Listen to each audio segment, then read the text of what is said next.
ഇതങ്ങനെ ഈ വിഷയങ്ങളിലെല്ലാം അവര് കമന്റ് ഇടുകയും പോസ്റ്റ് ഇടുകയും ചെയ്തുകൊണ്ടിരിക്കുന്നതിൽ ഇവരുടെ അംഗങ്ങൾ തന്നെയാണ്.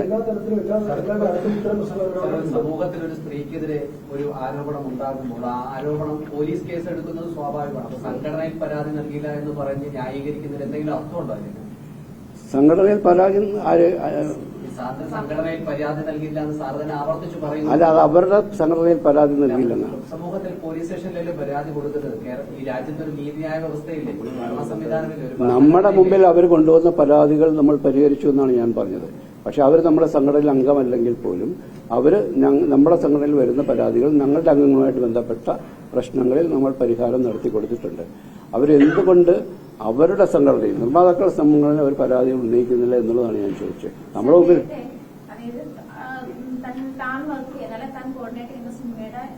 തൊഴിൽ പ്രശ്നവുമായിട്ട് ബന്ധപ്പെട്ട് നേരത്തെ ഒരു പ്രൊഡ്യൂസേഴ്സ് അസോസിയേഷനെ സമീപിക്കുകയും ആ സമയത്ത് ആ ചർച്ചയ്ക്ക് വേണ്ടി വിളിച്ച സമയത്ത് അവരോട് വളരെ മോശമായി ബിഹേവ് ചെയ്യുന്നുള്ള പരാതി നിലനിൽപ്പുണ്ടായിരുന്നു. അങ്ങനെ ഒരു സംഭവം ഉണ്ടായിട്ടില്ല എന്നുള്ളതാണ്. അത് പോലീസ് കേസെടുക്കുകയും ചെയ്തിരുന്നതാണ്. അതെ, ആ ഒരു സാഹചര്യത്തിലാണ് ഈ പറയുന്ന പോലെ അങ്ങനെ ഒരു ആരോപണം ഉന്നയിക്കുകയും അല്ലെങ്കിൽ പ്രൊഡ്യൂസേഴ്സ് അസോസിയേഷൻ പരാതി നൽകാതിരിക്കുകയും ചെയ്തിരുന്നത്. അതെ, ഒരു വശം കൂടി അതിലുണ്ട്. പ്രൊഡ്യൂസർ അസോസിയേഷനുമായിട്ടുള്ള ചർച്ചയിൽ അവർ ആരോപിക്കപ്പെടുന്നതിൽ ഉണ്ണികൃഷ്ണൻ പങ്കെടുത്തിട്ടേ ഇല്ല. അപ്പൊ അദ്ദേഹത്തിനുള്ള എതിരെയുള്ള ആരോപണം അടിസ്ഥാനരഹിതമാണ്. അവർ ഉണ്ണികൃഷ്ണനെതിരെ കേസ് കൊടുത്തെങ്കിൽ ഒരു എഫ്ഐആർ അതിൽ രേഖപ്പെടുത്തിയിട്ടുണ്ടെങ്കിൽ അത് നിയമപരമായ നടപടികളിലൂടെ പോകേണ്ടതാണ്. അത് അതിനകത്ത് ഇപ്പോൾ ഈ ഒരു അതെ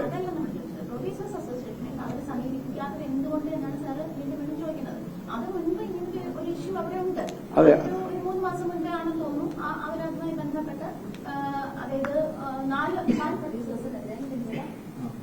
പ്രൊഡ്യൂസേഴ്സിനെതിരെ പരാതി നൽകുകയും അതിൽ എഫ്ഐആർ ഇടുകയും അതിൽ അന്വേഷണം വരികയും ചെയ്തതാണ്. ഹേമ കമ്മിറ്റിക്ക് മുൻപാകെ വരെ അതുമായി ബന്ധപ്പെട്ട പരാതി ഒക്കെ നടന്നിട്ടുണ്ട്. ഹേമ കമ്മിറ്റി റിപ്പോർട്ട് വന്ന ശേഷം ഉണ്ടായ സംഭവമാണ്. അത് അവര് തൊഴിൽ പ്രശ്നങ്ങളാണ്, തന്റെ സെറ്റിലെ തൊഴിൽ പ്രശ്നങ്ങൾ പരിഹരിക്കണമെന്ന് പറഞ്ഞ് വിളിച്ചു ചേർത്ത മീറ്റിംഗിൽ അവരോട് മോശമായി ബിഹേവ് ചെയ്തു, അതായത് ലൈംഗികാധിക്ഷേപം നടത്തി എന്നുള്ള തരത്തിലുള്ള പരാതിയായിരുന്നത്. അങ്ങനെ ഒരു പരാതി നിൽക്കുമ്പോൾ പ്രൊഡ്യൂസർമാരുടെ സംഘടനയിൽ വെച്ച് നടന്ന സംഭവമായിട്ട് അതെ പരാതി നിലനിൽക്കുമ്പോൾ ഇത്തരം ഒരു സംഭവത്തിൽ അവര് പ്രൊഡ്യൂസേഴ്സ് അസോസിയേഷൻ സമീപിക്കത്തില്ലല്ലോ. അല്ല, അത് അവരുടെ വിഷയമല്ലേ. ഞാൻ പറഞ്ഞു വന്നത് ഞങ്ങളുടെ സംഘടനയിലേക്ക് അവർ വന്ന പരാതികൾ, അവർക്ക് ഞങ്ങളുടെ അംഗങ്ങളുമായിട്ടുണ്ടായ പരാതികളിൽ നമ്മൾ പരിഹാരം കണ്ടെത്തി കൊടുത്തതാണ്. പിന്നെ എന്തിനാണ് പിന്നെയും നമ്മളെ ടാർഗറ്റ് ചെയ്യുന്നതാണ്. അവർക്ക് പ്രൊഡ്യൂസർമാരുമായിട്ട് ആ വിഷയമുണ്ടെങ്കിൽ അത് അവിടെയല്ല, അവരുമായിട്ടല്ലേ തീർക്കേണ്ടത്.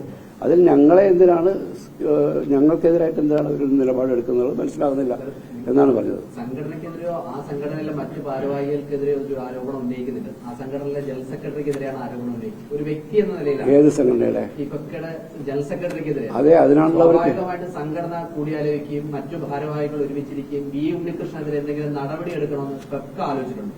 ഇല്ല, അങ്ങനെ ഞങ്ങൾ ഉണ്ണികൃഷ്ണനടുത്ത് നമ്മൾ അതിന്റെ വിശദീകരണം ചോദിച്ചു. അദ്ദേഹം അവിടെ പോയിട്ടില്ല. വിശദീകരണം സംഘടനയ്ക്ക് തൃപ്തികരമാണ്. അതെ, തൃപ്തികരമാണ്. കൂടിയാലോചിച്ചിട്ടുണ്ട്. ബി ഉണ്ണികൃഷ്ണനെതിരെ സംഘടനാ തലത്തിൽ ഒരു നടപടിയുമില്ല. ഇല്ല, അതിന്റെ ആവശ്യമില്ല. അദ്ദേഹം അവിടെ ആ മീറ്റിംഗിൽ പോയിട്ടില്ല. ആ മീറ്റിംഗിൽ അവരുമായിട്ടുള്ള ചർച്ചയിൽ അദ്ദേഹം പങ്കെടുത്തിട്ടില്ല. അത് ഞങ്ങൾക്ക് വ്യക്തമാണ്. ഇത്രയും ആരോപണങ്ങൾ ഉന്നയിക്കുന്ന വനിതാ സിനിമാ പ്രവർത്തകർ അടക്കം ഉന്നയിക്കുന്ന ഈ പ്രവർത്തനങ്ങളിൽ ബി ഉണ്ണികൃഷ്ണൻ ഒരു തരത്തിലുമുള്ള പിഴവ് സംഭവിച്ചിട്ടില്ല എന്ന് തന്നെയാണ്. അതെ, തീർച്ചയായിട്ടും ഈ ആരോപണങ്ങളൊക്കെ പൂർണ്ണമായും സംഘടന തള്ളിക്കളയാണ്. പരിപൂർണ്ണ പിന്തുണയാണ്. തീർച്ചയായിട്ടും. അതുകൊണ്ടാണല്ലോ ഞങ്ങൾ ഇതെല്ലാം ഓരോ സംഘടനകളുടെ ജനറൽ സെക്രട്ടറിമാരാണ്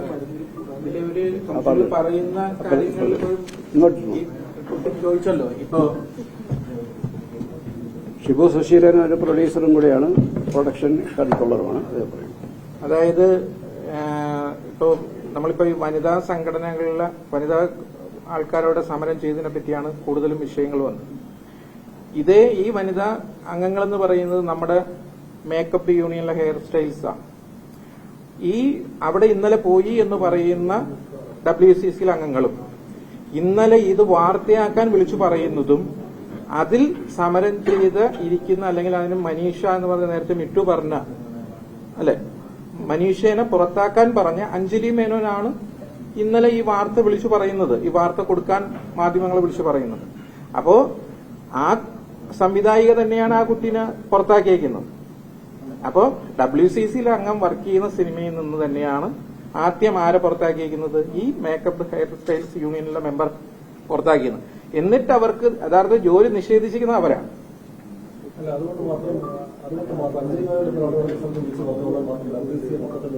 അങ്ങനെയല്ല. ഇന്നലെ അതേ സ്ഥലത്ത് വന്നതും WCC അംഗങ്ങൾ തന്നെയാണ്. ഇന്നിപ്പോൾ നടി രേവതിയുടെ ഒരു ട്വീറ്റ് രാത്രി എല്ലാ കാലത്തും ഒരു പൊതു സമീപനം സ്വീകരിച്ചത് ഇവിടെ മാത്രമല്ല സ്വീകരിച്ചത്. ആയിക്കോട്ടെ. അപ്പൊ അതുകൊണ്ട് മാത്രം അവർ ഗൂഢാലോചന പറയാൻ പറ്റും. അങ്ങനെയല്ല, നമ്മൾ പറയുന്നത് ഇത് ഫെഫ്കയെ ടാർഗറ്റ് ചെയ്തിട്ടുള്ള കാര്യമാണ്. ഫെഫ്കെ എങ്ങനെ ഇപ്പൊ നമ്മൾ പ്രൊഡ്യൂസേഴ്സ് അസോസിയേഷനിൽ കേസ് കൊടുക്കുന്നു, അവിടെ ഇഷ്യൂസ് വരുന്നു, അമ്മയിലെ ഇഷ്യൂസ് വരുന്നു. അപ്പോൾ ആകെയുള്ളൊരു സംഘടന എന്ന് പറയുന്ന സിനിമയിൽ ഇപ്പൊ വളരെ സജീവമായി നിൽക്കുന്നത് തൊഴിലാളികൾക്ക് ഇത്രയും കരുത്തുറ്റൊരു സംഘടന എന്ന് പറഞ്ഞാൽ ബി ഉണ്ണികൃഷ്ണൻ നേതൃത്വത്തിലുള്ള സംഘടന തന്നെയാണ്. അപ്പൊ ബി ഉണ്ണികൃഷ്ണനെ ടാർഗറ്റ് ചെയ്യുക, അദ്ദേഹത്തെ എങ്ങനെയെങ്കിലും ഇതിൽ നിന്ന് പുറത്താക്കുക, ഈ സംഘടനയെ പൊളിക്കുക, ഇത് തന്നെയാണ് അവരുടെ ലക്ഷ്യം. ഇതിന്റെ പുറത്തുള്ള ലക്ഷ്യം അത് തന്നെയാണ്, അതിനൊരു മാറ്റമില്ല. അപ്പൊ അങ്ങനെ ഒരു ഇത്രയും ഈ പറയുന്ന 8000-ഓളം തൊഴിലാളികൾ വർക്ക് ചെയ്യുന്നിടത്ത് വേറെ എങ്ങും ഒരു പ്രശ്നം കാണുന്നില്ല. വേറൊരു പ്രശ്നം, എന്തെങ്കിലും പ്രശ്നങ്ങളുണ്ടെങ്കിൽ വേതനത്തിനുള്ള തർക്കമാണ്. ഈ വേതന തർക്കങ്ങൾ വരുന്നത് പ്രൊഡ്യൂസേഴ്സ് അസോസിയേഷനിൽ ഫെഫ്കയിൽ പരാതി വരികയും അത് പ്രൊഡ്യൂസേഴ്സ് അസോസിയേഷനുമായിട്ട് ചർച്ച ചെയ്യുകയും വേതനം വാങ്ങിക്കൊടുക്കുകയാണ് യഥാർത്ഥത്തിൽ ഫെഫ്കയുടെ ചുമതലയുള്ളൂ.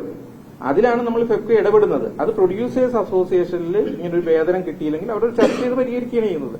അല്ലാതെ വേറൊരു വിഷയങ്ങൾ ജോലി നിഷേധിക്കുന്ന, പിന്നെ ഒരു ഡയറക്ടർക്ക് ഒരു ആർട്ടിസ്റ്റിനെ വെക്കാം, ഒരു മേക്കപ്പ് ആൾക്കാരെ വെക്കാം, അതിന്റെ പ്രൊഡ്യൂസർക്ക് വെക്കാം. അവർ പറയുന്ന ആൾക്കാരെയാണ് വെക്കുന്നത്. അതിന് ബി ഉണ്ണികൃഷ്ണൻ പറയുന്ന ആൾക്കാരെ അല്ല വെക്കുന്നത്. ഇവിടെ 100-200 പടം കഴിഞ്ഞ വർഷം നടന്നു. 200 പടത്തിന്റെ ലൊക്കേഷനിലും ബി ഉണ്ണികൃഷ്ണനാണ് ആൾക്കാരെ വെക്കുന്നത്. ആരായി പറയുന്ന മണ്ടത്തരങ്ങൾ? ബി ഉണ്ണികൃഷ്ണൻ. നമ്മൾ ഓരോ പടത്തിനും അതാതായി മേക്കപ്പ്മാൻമാരെ വെക്കും. അപ്പൊ അതാതായ ഹെയർ സ്റ്റൈൽസിനെ വേണം എന്ന് തീരുമാനിക്കുന്നത് ഡയറക്ടേഴ്സ് ഉൾപ്പെടെ തീരുമാനിച്ചിട്ടാണ് വെക്കുന്നത്. ഇപ്പോ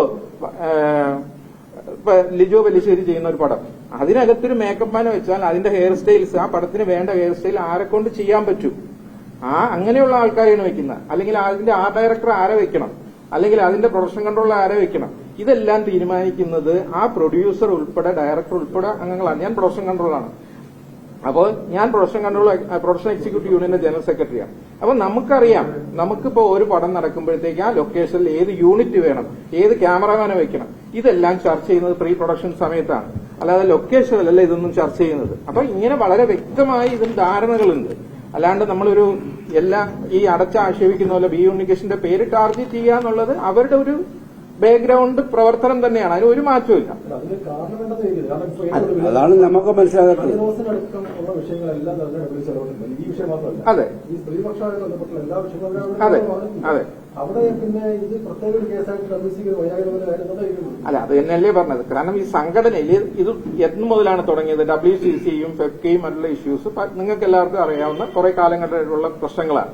അപ്പൊ ഇതിലെന്താ സംഭവം എന്ന് പറഞ്ഞാൽ, നമ്മൾ ഇവിടെ ഈ സംഘടന വളരെ നന്നായിട്ട് പോകുന്നു. ഈ സംഘടനയും കൂടി എങ്ങനെയെങ്കിലും ഏതെങ്കിലും രീതിയിലൊന്ന് താഴ്ത്തുക, അത് മാത്രമേ ഉള്ളൂ ഇതിന്റെ ലക്ഷ്യം. അല്ലാതെ വേറെ ഒരു ലക്ഷ്യമില്ല. ഈ WCC അംഗങ്ങൾ പടം പ്രൊഡ്യൂസ് ചെയ്യുന്നുണ്ടല്ലോ, ആർക്കാണ് ഇവര് ഈ പറയുന്ന ഹെയർ സ്റ്റൈൽസ് ഇന്നലെ ഇവിടെ സമരം ചെയ്ത, അല്ലെങ്കിൽ ആ മേക്കപ്പ് യൂണിയന്റെ മുമ്പിൽ സമരം ചെയ്തവർക്ക് എന്തുകൊണ്ട് ഇത്രയും നാളായിട്ട് അവർ പ്രൊഡ്യൂസ് ചെയ്ത പടങ്ങളിൽ ഹെയർ സ്റ്റൈൽസിന് ജോലി കൊടുത്തില്ല? അവരങ്ങനെ പറയുമ്പോൾ എന്താ കൊടുക്കാതിരിക്കുന്നത്? അവർ ഈ പറയുന്ന അവിടെ വന്ന ആർട്ടിസ്റ്റ് വന്നിട്ടില്ല, അവരെ പേഴ്സണൽ ഹെയർ സ്റ്റൈലായിട്ട് എന്താ കൊണ്ടുപോകുന്നില്ല? അപ്പൊ ഇതെല്ലാം അവർക്കും അങ്ങോട്ടും ഇങ്ങോട്ടും ഇതിനെല്ലാം ഒരു ധാരണയുണ്ട്. അപ്പൊ ഇത് അടച്ചാക്ഷേപിക്കുന്നത് ഈ സംഘടനയെ തകർക്കാൻ വേണ്ടി മാത്രമാണ്, അല്ലാതെ വേറെ ഒന്നുമല്ല. അപ്പൊ അതിന് ബി ഉണ്ണികൃഷ്ണന്റെ പേര് പറയുന്നു എന്നല്ലാണ്ട് അതാണ് പൊതുസമൂഹം. കാരണം പുള്ളിയുടെ പേര് പറഞ്ഞാലല്ലേ അറിയുള്ളൂ, അല്ല മറ്റുള്ളവരുടെ ആ പേര് പറഞ്ഞാൽ ആരെ അറിയുന്നു?